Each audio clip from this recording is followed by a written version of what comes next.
Scout, what is it? Oh my god, is it a box? Is it a box? It's a box. What's in the box? Scout, I'm sure if you had thumbs, then you would just love to do this, but you don't. So I gotta do it.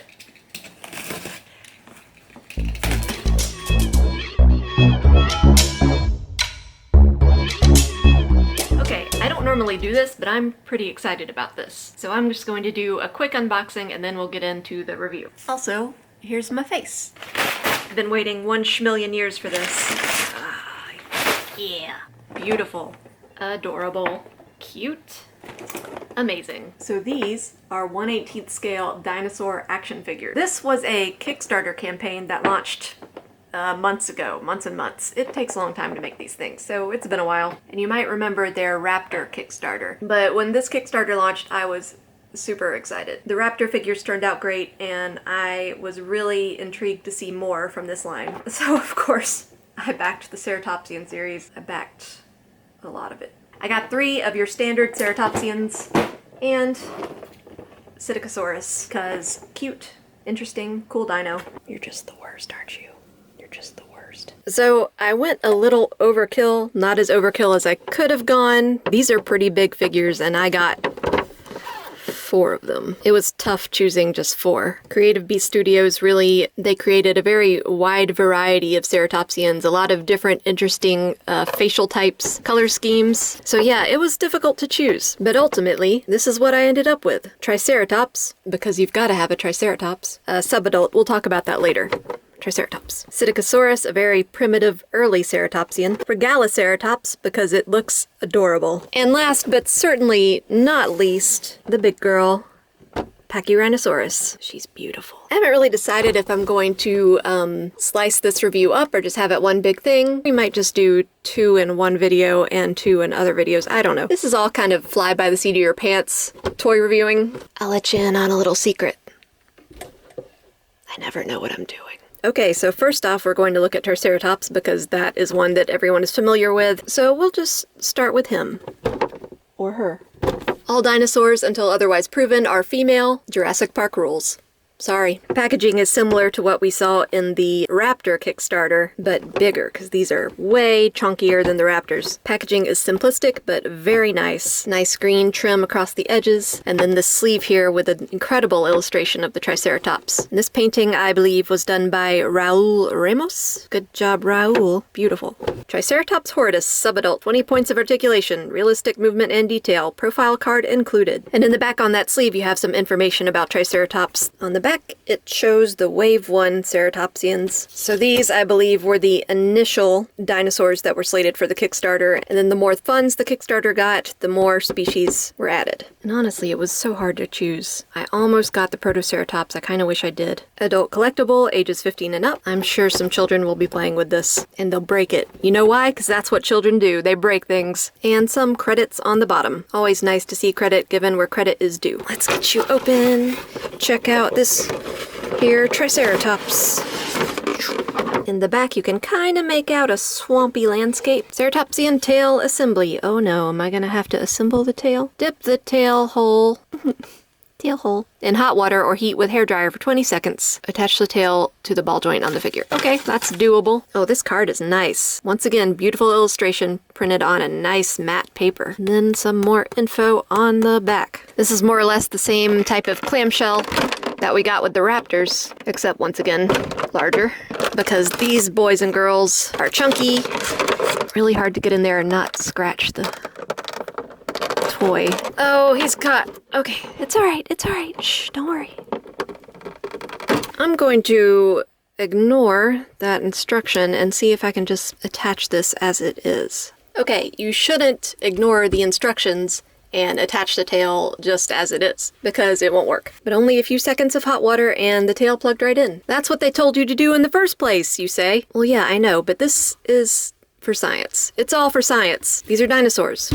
Science. And boy, is this dino stiff. That's expected. It's a fresh figure fresh out of the packaging, and it is just beautiful. I knew these would be great because I got the raptors and they were amazing, so I knew the Ceratopsians could only get better. So the main selling point of the Beasts of the Mesozoic action figures is that they are scientifically accurate based on the knowledge we have at the time of production. So from them, you're not going to see something like this, which, to be fair, is a pretty old toy. 1996 from Safari Toys. Something that I've noticed is that a lot of these dinosaur toys were made back when we had a certain understanding of the dinosaur that isn't necessarily true today. But then that's the image that's stuck in everyone's heads, so they just keep making toys like this that are inaccurate. Which is fine. I mean, it's okay. But some people want something more, and that's where this comes in. So yeah, these are definitely great to have if you are all about the scientific accuracy. And you have to remember too that in science things are always changing. I'm sure this depiction will be outdated in a few years. It might already be outdated, but maybe not. Triceratops is a pretty well-researched animal. But another thing to consider is that science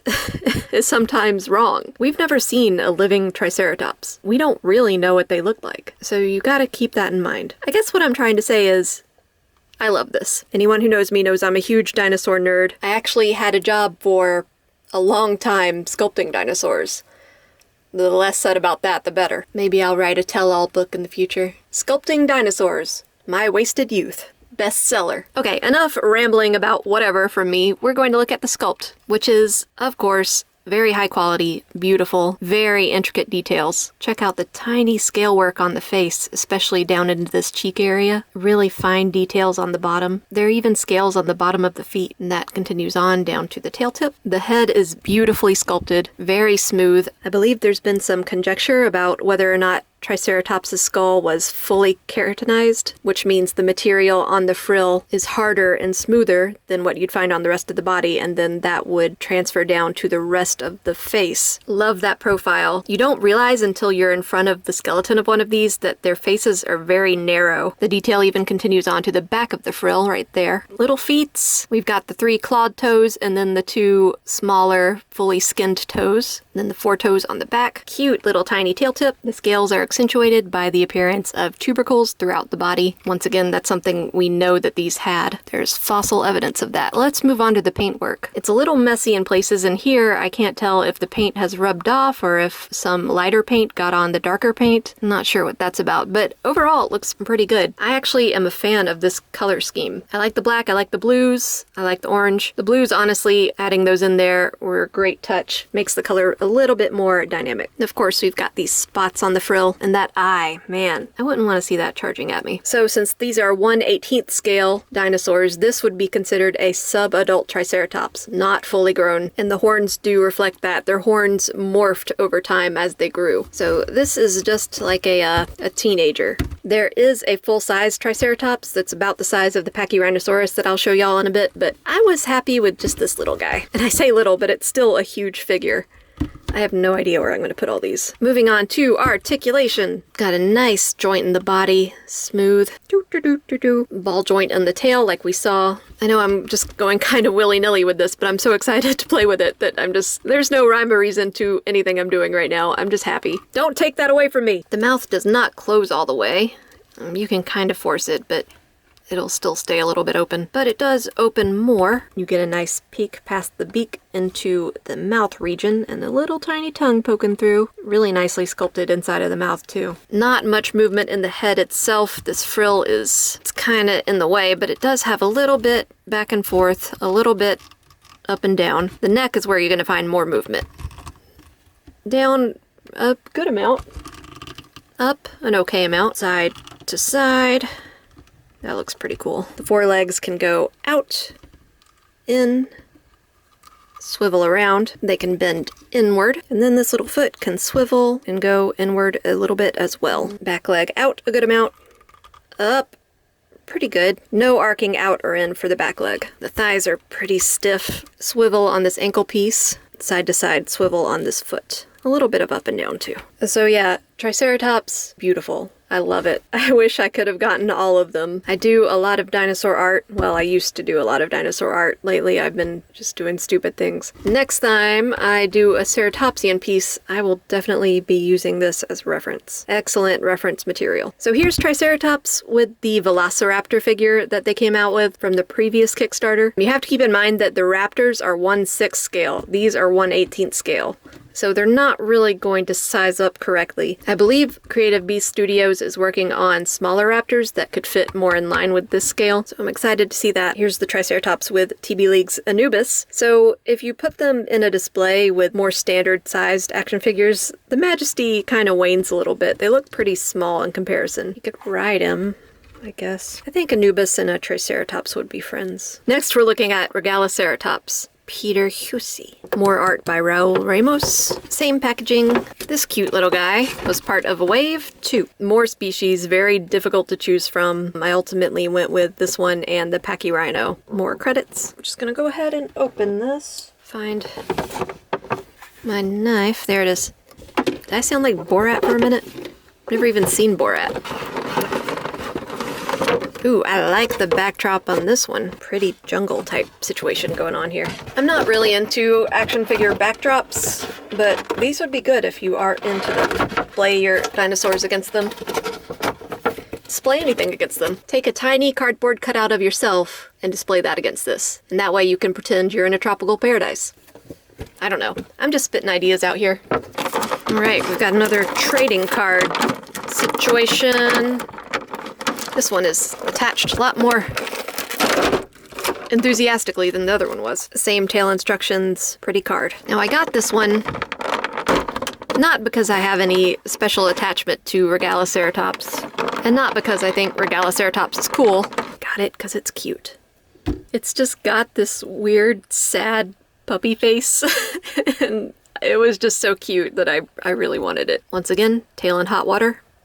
So this is pretty much the same body type we saw in Triceratops, so it's going to have more or less the same movement and articulation, so I'm not going to get into that quite as much. Can you guess why they named it Regaliceratops? Because it's got a crown, suckers! The info card says that this species was nicknamed Hellboy for its difficulty in being excavated from the surrounding rock matrix. And they certainly took that name all the way home with this paint scheme. A lot of hellacious reds and oranges. Fiery. I skew more toward things that are blue or cool colored, but look at that puppy face. Also, if you were feeling really ambitious, you could prime these and repaint them however you felt. They actually had a Build-A-Raptor figure set when the Raptors came out. So you could make your own Raptor and paint it and whatever. So maybe they'll do that for these, I'm not sure. Anyway, I'm not feeling ambitious. I'm not going to repaint any of these. I like them just the way they are. I've got enough stuff to do. So let's look at the face, since that's what's different from the Triceratops. I feel like the paintwork on this one is a little bit messier, but that might just be because of the scales. There are more scales on the actual face this time. Up into the frill. And man, you think it's hard to sculpt scales? It's hard to paint scales. Paint will get down in the cracks and just ooze over the detail and muddy everything up. It's just the worst. This one does not open its mouth as wide as the Triceratops, and there's no little tongue in there. Got no tongue. So unlike the Triceratops, which had a keratinized face, this one's got a scaly face with kind of a bony texture on the horns. Very, very minute detail, but if you look really closely, you can see it. Rougher detail on the frill horns here. Smooth, tiny beak. This one's got a little bit more head movement than the Triceratops. The back of the head seems to be sculpted a little bit differently. I've seen some people talking about how these paint schemes don't seem realistic to them. They're too bright, they're too complicated, whatever. Dinosaurs should be big and drab and gray. Realistically, large animals are big and drab and gray. But do you want to spend money on something and have it displayed in your home and have it just be big and drab and gray? I don't. I really like a lot of these color schemes. I mean, that's kind of tying into what I was saying before. There's no use getting all caught up and defensive about, oh, well, it should be like this, or dinosaurs actually were like this. Aside from some things we do know for sure thanks to solid evidence, there are a lot of things we don't know. A lot of it is speculation. There's a lot of theories. A lot of them are good theories that hold up pretty well, but I don't know. Use your imagination. The world is a fantastic place. Crazy things exist. These things used to exist. You're telling me that one of these things existed and couldn't be read? Get out of here. Anyway, sorry, I didn't mean to go on a tangent. I'm just letting you know my feelings on the situation. Let people have fun. I just want to play with my toys and draw my dinos. Okay, let's move on. Here's Regaliceratops again with that Velociraptor. Again, scale difference. Again, maybe not a problem. I don't know. Regaliceratops is a little bit bigger than the subadult Triceratops just because it's got a bigger head. I mean, look at that head. It's huge. Why is his head so big? Why is his head so big? Why is his head so big? They look very cute together. They could be friends. Okay guys, that's all I'm going to do for this review. I will open the other two in another review. I hope that's okay. It's just my camera equipment is overheating and I have a lot of words to say, so I don't want to overload it all into one video. Too long didn't read. I love these. They're great. I was so excited to get them. I'm glad I have them now. Now I want more. I'll see you on the next one where we look at Psittacosaurus and Pachyrhinosaurus. See ya!